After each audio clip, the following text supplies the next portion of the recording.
এক ফকির দিল্লি ঘুরতেছে। একজন বলছে, ভাই তোমারে তো খয়রাত করে দেখতেছি আমি, সেই ছোটবেলা থেকে খালি তুমি খয়রাত করো। একটা জিনিস আপনারা মনে রাখবেন, গরিব, আজকে যারা গরিব পরিশ্রমের মধ্য দিয়ে কালকে তারা ধনী হতে পারে, কিন্তু যারা ভিক্ষুক, যারা ভিক্ষা করে, জিন্দেগিতে কোনোদিন তারা বড় হতে পারবে না। ভিক্ষা করা যাদের অভ্যাস, জীবনেও বাড়ি করতে পারবে না, জীবনেও ধনী হইতে পারবে না, কিন্তু গরিব ধনী হইতে পারবে। কারণ হলো আল্লাহর কাছে দুইটা বৈধ জিনিস অত্যন্ত ঘৃণিত। কয়টা? একটা হলো তালাক, আর একটা হলো ভিক্ষাবৃত্তি, মানুষের কাছে চাওয়া। আল্লাহ পছন্দ করেন না। তো ভিক্ষুক ঘুরতেছে, একটা লোক বলল, মিয়া তোমার তো সারা জীবনই খরচ করতে দেখি। খরচ করবো না, করবো কি? যার কাছে যাই সে দেয় 4 আনা 2 আনা 1 টাকা, এর বেশি তো দেয় না, তেদি আমি কেমনে বড় লোক হবো? কয় যে তুমি বাদশারে চোখে দেখো না, বাদশারে চোখে দেখো না। কয় বাদশার কাছে কি আমার মতো লোক যাইতে পারে নাকি? কল না, যাইতে হবে, যাও। বাদশা একবার যাবা, এমন দেওয়া দেবে জীবনে আর তোমার খয়রাত করা লাগবে না। পাতি শিয়ালের পিছনে ঘুরে তো লাভ নাই, পাতি শিয়ালে খায় মুরগি, তোমার একটা ঠ্যাং দেবে, দাঁতের খেলালের কাজ হবে না। বাঘের পিছনে ঘোরো, বাঘে খায় গরু আর হরিণ, একটা রান দিলে তুমি 1 সপ্তাহ খাইতে পারবা। তো বলছো বাদশার কাছে যাও, তো বাদশারে পাবো কই? কই তো দেখলাম কেবল মসজিদে ঢুকলো।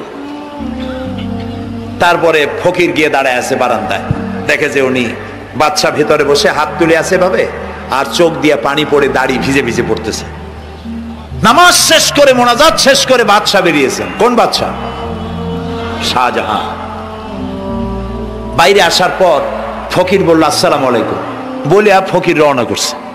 বাদশা বলে, দাঁড়াও, তুমি যে রওনা করলা, তোমার তো ভিক্ষুক মনে হয়, আর লোকেরা যারা ভিক্ষুক না তারাও তো আমার কাছে চায়, আর তুমি তো ভিক্ষুক, চাইলে না কেন কিছু? ভিক্ষুক বলে, জাহাপানা, আমি কিছু চাইতেই এসেছিলাম আপনার কাছে, কিন্তু আপনার করুণ অবস্থা দেখে আমার জ্ঞানের চোখ খুলে গিয়েছে। আমি দেখতে পেলাম আমি যার কাছে চাইতে এসেছি, আমি তো কান্দি না, হাতও পাতি নাই।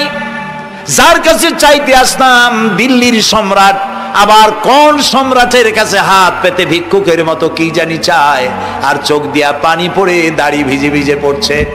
আমার জ্ঞানের চোখ খুলে গেছে, দুনিয়ার বাদশার কাছে আর চাইবো না। বাদশা কান্দে যে বাদশার কাছে, তার কাছেই চাইবো। প্রিয় ভাই সব, এই জন্যে জিহ্ন সাফ করে ফেলুন।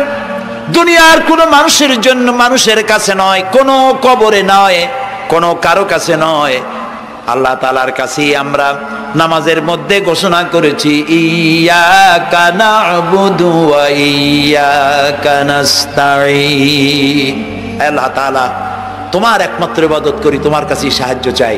কাজী সাহায্য আল্লাহর কাছে। কার কাছে চাইবো বলে?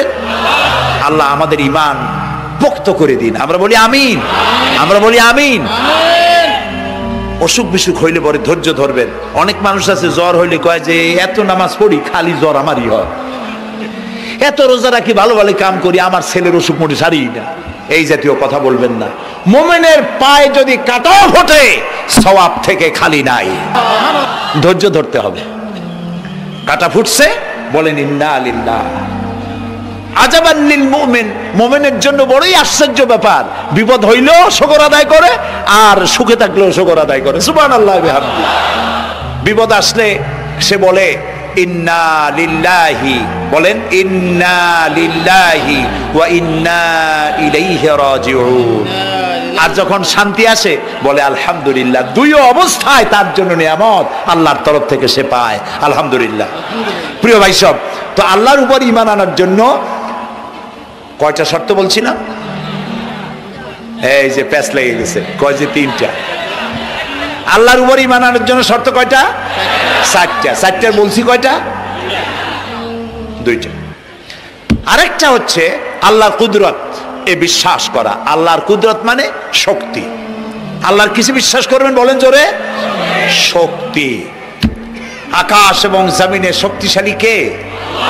কিন্তু আমার দেশের জনগণ, কিছু কিছু রাজনীতিবিদরা বলে জনগণই নাকি সকল ক্ষমতার, সকল শক্তির উৎস। কি পাগল! তুমি ক্ষমতার উৎস? নাকের মধ্যে ময়লা, দাঁতে ছাতা, পেটের মধ্যে দুর্গন্ধ ভরা, ক্ষমতার উৎস। আশ্চর্য কথা, এই যে ক্ষমতার উৎস, হাজার হাজার লোক এখানে বসা, দুইটা ভাউয়া ব্যাংক যদি দুই কোণা দিয়ে ঢোকে, ভাউয়া ব্যাংক চেনেন, বিগ সাইজের ব্যাংক, দুইটা যদি দুই দিক দিয়ে ঢোকে লাফাইতে লাফাইতে, সামনে যারা আছে এমনি লাফাবে। অন্তত টঙ্গী তামিরুল মিল্লাত মাদ্রাসা ছাড়াইয়া তারপরে ফিরে তাকায় বলবে, ভাই আমরা দৌড়াই কেন? ব্যাংকের সামনে অসহায়, বল্লা ভীমরুলের সামনে অসহায়, সাপের সামনে বিচ্ছুর সামনে অসহায়, তারা কয় সকল ক্ষমতার উৎস জনগণ। কপাল পোড়া, ক্ষমতার উৎস জনগণ নয়। এটা কোরআনের সাথে কন্ট্রাডিকশন হয় এ কথায়। আল্লাহ বলেছেন আন্নাল কুওয়াতা লিল্লাহি জামিয়া, সকল ক্ষমতার উৎস কে? চিল্লায় বলো ক্ষমতা কি দেখছেন? মাত্র 1.5 মিনিট। কয় মিনিট? মাত্র 1.5 মিনিট। আল্লাহ বলেছেন কোন? সাথে সাথে তামিলনাড়ু, মালয়েশিয়া, ইন্দোনেশিয়া, থাইল্যান্ড, মালদ্বীপ, শ্রীলঙ্কা 2 লক্ষ লোক শেষ, 1 লক্ষের খোঁজ নাই। সমুদ্রের পানি, এরা বলেছেন ভারত মহাসাগরের তলদেশে ফাটল ধরেছে, ওর কয়েক কিলোমিটার নিচে ভূমিকম্পের উৎপত্তি হয়েছে। ভারত মহাসাগরের পানি 3 হাত না 4 হাত, কত কিলোমিটার আল্লাহ জানে। এই কয়েক কিলোমিটার নিচে যে মাটি, সেই মাটিরও কয়েক কিলোমিটার নিচে ভূমিকম্পের উৎপত্তি। এখান থেকে ভূমির কম্পন হয়েছে, সেই ভূমিকম্পে সমস্ত মহাসাগর